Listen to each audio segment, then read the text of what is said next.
पिछले काफ़ी डेकेड से लेकर अमेरिकन्स का जो ज़्यादातर फोकस रहा उनकी मिलिट्री का, वो मिडिल ईस्ट के अंदर रहा।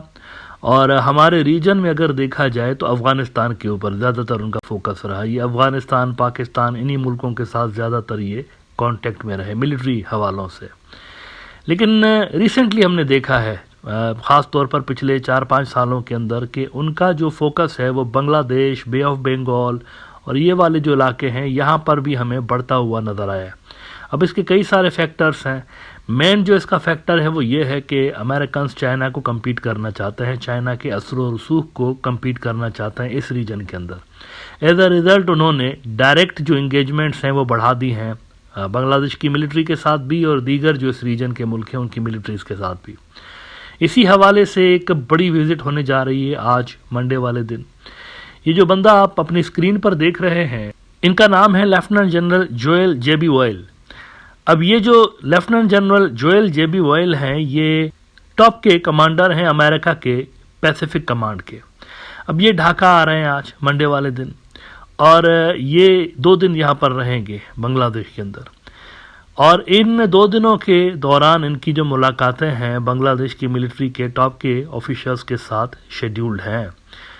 अब आप सोच रहे होंगे कि ये क्यों आ रहे हैं यहाँ पर, तो इनके आने का जो पर्पज़ है वो काफ़ी इंटरेस्टिंग है।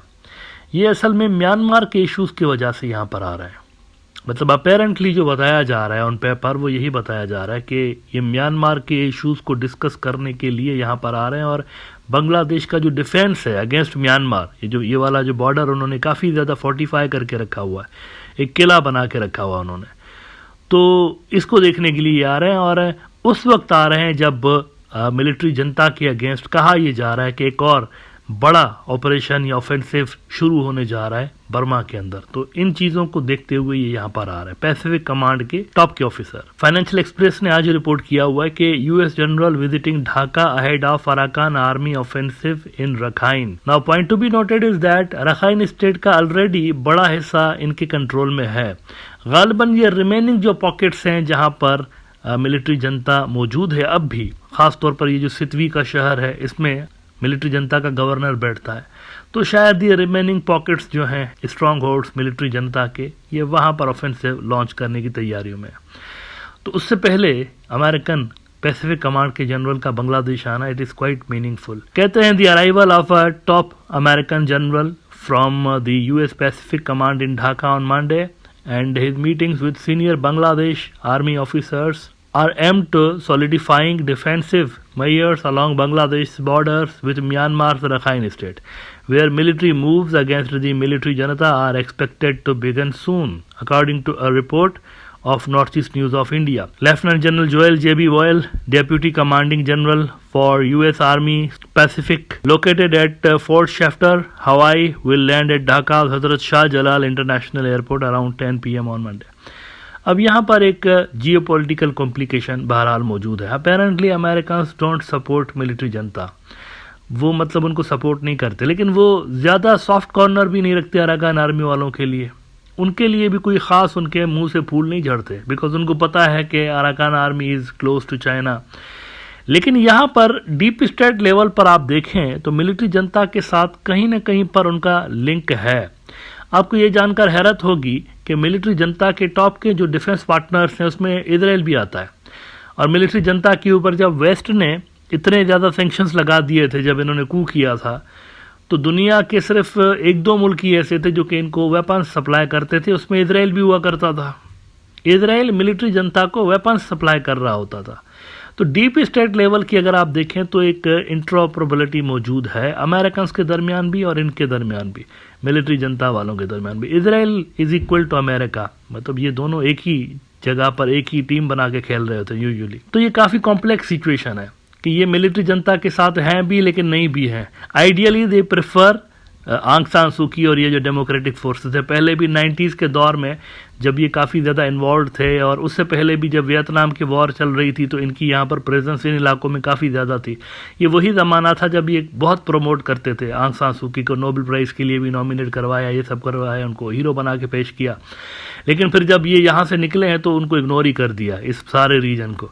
अलबत्ता दोबारा से ये एक्टिव हो रहे हैं अमेरिकन्स इस इलाके के अंदर, और इसमें लग यूँ रहा है कि ये बांग्लादेश पे ख़ास फोकस कर रहे हैं और शायद ये चाहते हैं कि बांग्लादेश की जो मिलिट्री है वो इनकी हेल्प करे, जो भी इनके डिज़ाइंस है।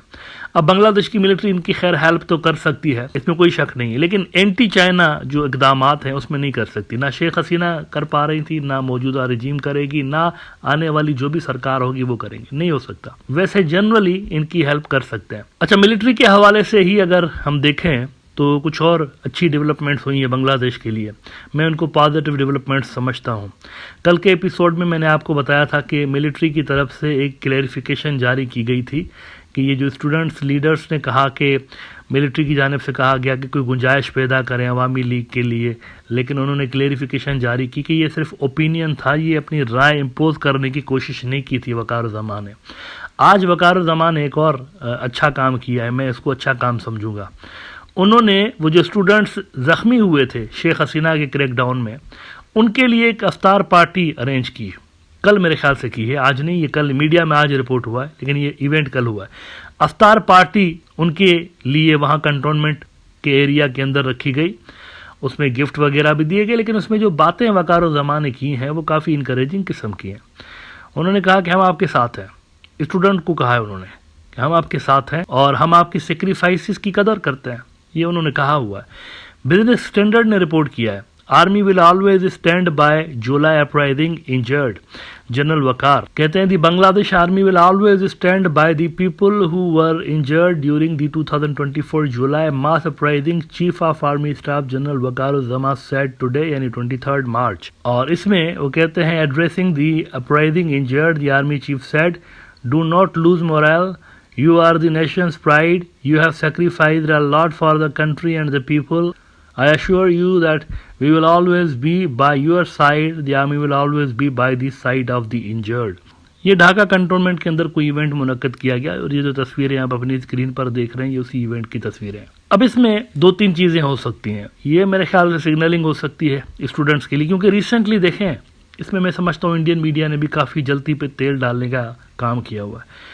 वकार-उज़्ज़मा के लिए उन्होंने ऐसी ऐसी चीज़ें लिखी हैं कि जिससे डिस्ट्रस्ट ज़रूर पैदा हुआ है स्टूडेंट्स के जहन में भी और स्टूडेंट लीडर्स जो हैं उनके जहन में भी और पब्लिक के जहन में भी, कि ये कोई शेख हसीना की साइड पे खेल रहे हैं। और बाय द वे कुछ हरकतें ऐसी हुई भी हैं रिसेंट पास्ट में जो कि मशकूक किस्म की थी। ये पिनाकी भट्टाचार्य साहब जो रिपोर्ट कर रहे होते हैं ये ऐसे ही नहीं रिपोर्ट कर रहे होते, ये सॉलिड इन्फॉर्मेशन की बेस पे बात कर रहे होते हैं। मेरे पास भी ऐसी ही इन्फॉर्मेशन होती हैं कि हाँ ये कुछ हो रहा था बैकग्राउंड में और ये उसी को रिपोर्ट कर रहे होते हैं। तो कुछ एक्टिविटीज़ ऐसी हुई ज़रूर हैं जो कि थोड़ी सी सस्पिशियस किस्म की आप कह सकते हैं, लेकिन ये उसको शायद डिफ्यूज़ करने की कोशिश है वकार साहब की तरफ से कि इसको ज़रा जो लोगों के जहन में या स्टूडेंट लीडर्स के जहन में शकूक व शुबहात हैं कि मैं कोई डिफरेंट लाइन पे खेल रहा हूँ, वो नहीं होने चाहिए। तो उसके लिए शायद ये उन्होंने एक अच्छी एक्टिविटी की है। और कॉन्फिडेंस बिल्डिंग मेयर के तौर पर भी आप देख सकते हैं इसको, कि उनको थोड़ा सा हौसला देने के लिए कि मैं कोई ऐसा काम नहीं कर रहा हूँ जिसको आप पसंद नहीं करते, सो रिलैक्स, ऐसा नहीं है जैसा आप समझ रहे हैं। तो इस तरह का कोई सिग्नल मेरे ख्याल से देने की कोशिश की गई है स्टूडेंट्स को। लेकिन देखें ये बात जहन में रखनी चाहिए कि आजकल की जो नस्ल है ना, जनरेशन जी जिसे आप कहते हैं, ये इतने शाणे हो चुके हैं, इतने होशियार हो चुके हैं कि ये मूव्स को जल्दी समझ जाते हैं। मतलब इनकी परसेप्शन चेंज करना इतना आसान नहीं होता। लिहाजा ये बड़ा ज़रूरी होगा वकार साहब के लिए भी और दीगर भी जो जनरल्स हैं कि वो बिल्कुल ही थोड़ा सा डिस्टेंस पे रहें पॉलिटिक्स से। बाकी इनका जो सिक्योरिटी का काम है ये वही करते रहें, पॉलिटिक्स को पॉलिटिशियंस पर छोड़ दें और ये जो यंग लीडर्स हैं इनके ऊपर छोड़ दें तो वो ज़्यादा बेहतर होगा।